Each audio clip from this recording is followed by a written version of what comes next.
என்னை தேடும் இறைவனே, உம்மை நாடி வருகிறேன்.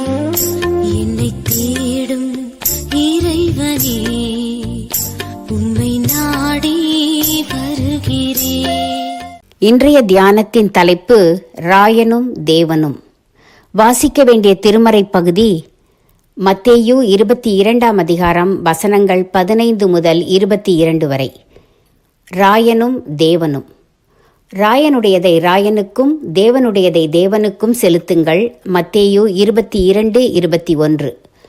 யூதர்கள் ரோம ராயருக்கு அடிமைகளாக வாழ்ந்து கொண்டிருந்தார்கள். இயேசுவோ தேவனுடைய மார்க்கத்தை போதித்தவர். எனவே அவரை பேச்சிலே குற்றப்படுத்தும் நோக்கில், ராயனுக்கு வரி கொடுக்கிறது நியாயமோ அல்லவோ என்று கேட்டார்கள். இயேசு மிக எளிதாக வரி காசில் ராயனுடைய சுரூபமும் மேலெழுத்தும் இருப்பதை சுட்டிக்காட்டி, ராயனுக்கு வரி செலுத்துவது நியாயமே என்றார்.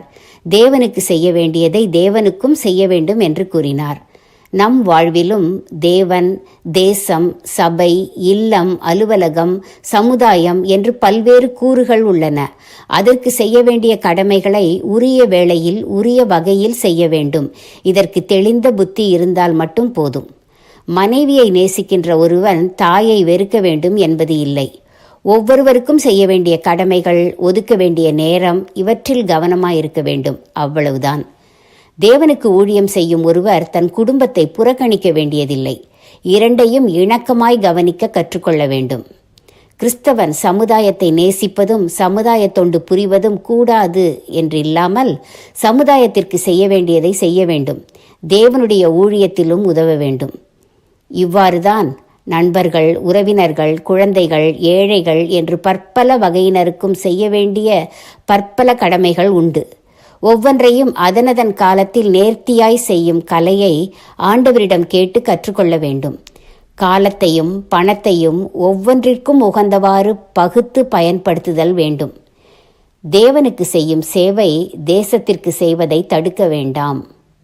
தேவனுக்கு செய்யும் சேவை தேசத்திற்கு செய்வதை தடுக்க வேண்டாம்.